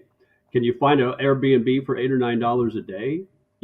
And then if my friends want to come here, they can stay at my apartment if I'm not here. I'll just make sure they get the card. Maybe they'll throw me a few bucks. I don't care. Now, here's JR. JR says, I got 0 issues with BGC. I do have issues with bloggers who live in BGC and talk about Philippines as a whole, and they've never been anywhere else. Brian the Lion as an example. I don't watch Brian the Lion, so I don't know. Yeah, I agree with him. But I've been to Leyte several times. I've been to Negros, both the Occidental and the Oriental side. I've been to Northern Luzon. I've been to Iloilo, which is kind of a neat place, but I have a feeling that the foreigners are going to start taking that over now that everybody's moving out of Dumaguete, going to Iloilo or Bacolod. So I've been all over. I've been to those places where you sleep on a mattress on the floor and you have the fan on and mosquito netting to sleep under, so the mosquitoes don't eat you alive. And no, and I guess geo in the Philippines is terminating a relationship, and he has said that Iloilo is one of his target areas. So I mean, yeah, Dumaguete to Iloilo.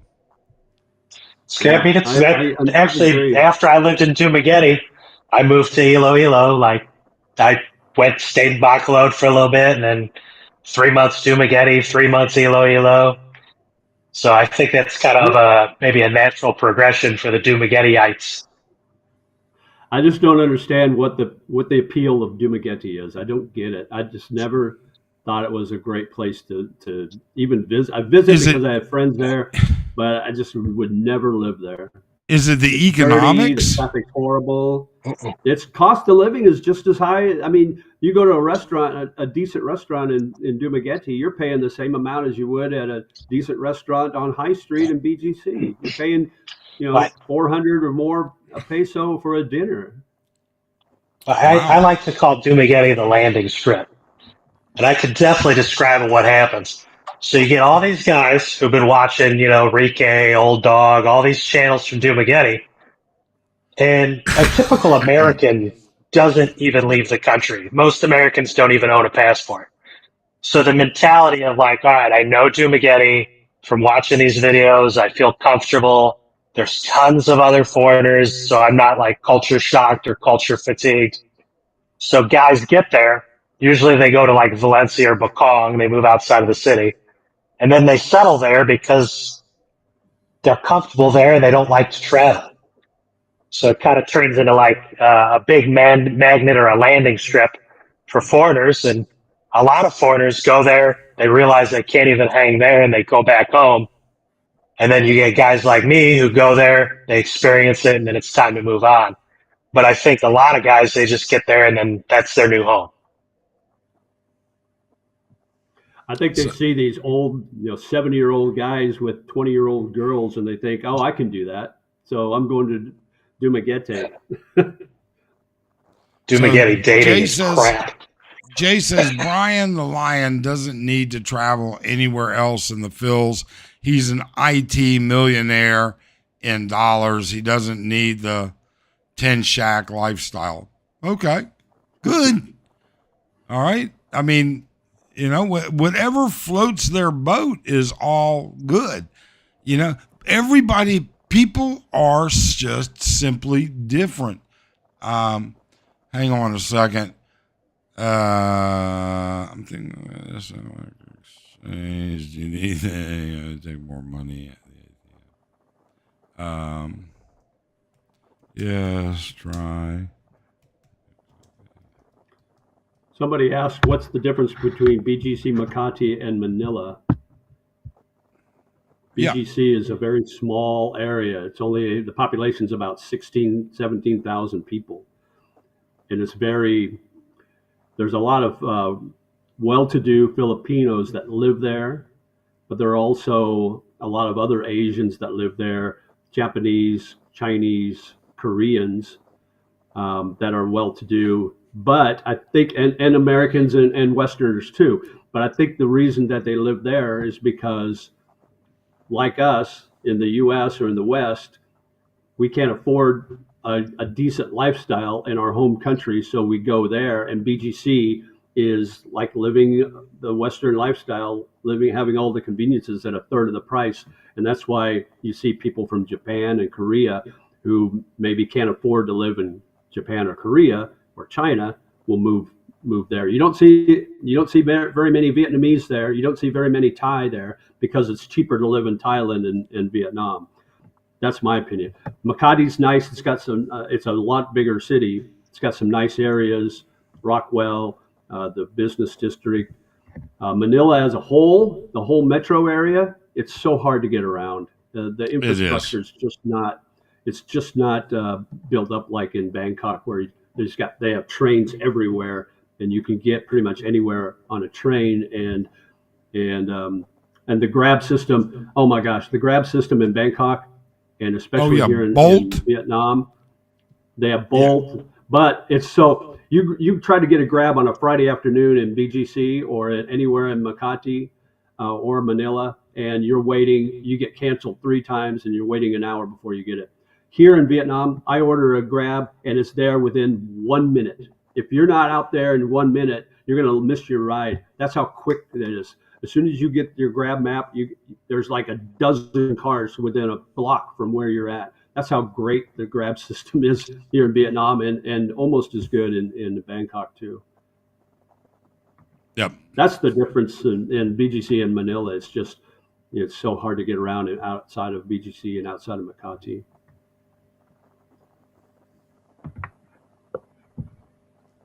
Let's see here. Let's go back here for a minute here. He's a millionaire. Dramageddon, blah, blah, blah. Vloggers alone keep me away. Casaro Falls is the reason I visited Dumaguete. Okay. Hector Gupta, an IT millionaire in dollars living in the Philippines is what I consider cognitive dissonance unless one has some sort of a fetish. There you go, Hector. That's an interesting concept there. Brian the Lion. I'm going to have to look up this Brian the Lion. I've never watched him. I don't know anything about him. My name is Elmer J. Fudd, millionaire. I own a mansion and a yacht. Okay. All right, horse. Sounds like somebody from Dumaguete. Yeah. I've got JR says he's got zero issues with Brian the Lion speaking about and staying in BGC, but stopped speaking for the Philippines as a whole. He even made a vid comparing the Phil versus Thailand, and he's never been to Thailand. Wow. Right. Yeah. Okay. So I guess he made a video. It's funny. He made a video about, oh, should I move to Thailand? And his videos are very structured. They're very, they're very scripted. It's almost like he's got an AI script that he's reading off of. But he's talking about, oh, should I move to Thailand? And I put in the comments, no, stay there. Stay in BGC. Stay in the Philippines. Sunset Travel says I've met him a few times. He never waits, and I have to agree with him. Where we live, we never wait more than 2 or 3 minutes for a Grab. Okay, if we're at the mall and it's late, say 7, 8 o'clock after dinner time, it might be a 5, maybe 8 minute wait for a Grab there. I got you guys beat in Malai. Grab doesn't exist, but I walk right out my door, do this, and a tricycle picks me up within 10 seconds. Yeah, well, we have a trike. Yeah, we have a trike stand down the street also. I'm a big guy. I don't want to scrunch down inside those little trikes. I'd rather sit in the back of a car. Yeah, I'm 6 foot tall, and I'm going to tell you, a lot of those trikes, my head's rough, and I got no hair up here to protect me. Scott says, I've been in the medical field for 30 years and value access to healthcare. I need to live where there are hospitals that accept and eligible for. My choices are limited. They are, Scott. They will be limited. But you're a smart guy. You're going to do fine. And you know what? You're not going to live here full time. You're going to take that beautiful wife of yours with those 2 gorgeous kids, which I've seen one, the other one, the sonogram looks pretty good. All right. But with those kids, and you're going to raise them in the U.S. I know it. And more power to you. Have you guys ever visited like any of the more rural foreign country hospitals? No way. I've never been in one, but I've dealt with I've heard too many horror stories. It is wild, man. It is wild. I was in Mexico. I think it was outside of Cancun, but I ended up chopping off the tip of my finger. And I told the dude who was like working the bar, I said, hey, I need an ambulance. I waited around like 20, 30 minutes. Somebody came out and said, the ambulance won't be here for a couple hours, right? And so we walked the 1.5 miles to the hospital. I get there. The floors didn't look like they had been cleaned in a long time. They got food in the room where they operate on you. They got like open food. My buddy grabbed one of their bags of chips and started eating them. One of the Philippines hospital I went to, they had stray cats walking in it. So it's a wild experience, man. It's wild. I agree, but I will tell you this: I spent 6 days, I think it was, in the hospital at Clark, at TMC, the Medical Center Clark, and I will tell you, I was fairly impressed. They do things differently there, but they were very thorough. And they were very results oriented, driven. I mean, one of the things that I did like was doctors made rounds between 1 and 4. You got your test done generally in the morning. Rounds were in the afternoon. In U.S. hospitals, sometimes you're not going to see your rounding physician until 8, 9, 10 o'clock at night. If you're awake when they make it to the floor. And I only say that in hospitals that are trauma centers and super busy, but you're not there because of that. If you're in there for a general condition, that rounding sometimes, and it's funny, you won't see a VA hospital like that. You won't see the VA hospital, man, those doctors are in, done, and gone. And there's a reason for it. And it's not because they're reimbursed that way. All right. They have specific routines that they have to follow. But that's a whole different story. Let's see here. Horace, 6'2", 230, frequently wide shoulders. Tried a trike in Cebu once, not for me. Got out after a block. Yeah, and the trikes in Angeles City are going to be smaller than the trikes in Cebu. So that is the way it is. You know what, folks? I hate to do this, but I have been reminded by my wife that I have some errands to do today. So, do your honeydew list. Yeah, I'm still subject to that stuff. What can I say? So, I do wish everybody a happy holiday. If we don't talk to you between now and then, please be safe in your travels. Thank you to the guys on the panel for showing up. I certainly appreciate it. Everybody have a great time. Thanks so much.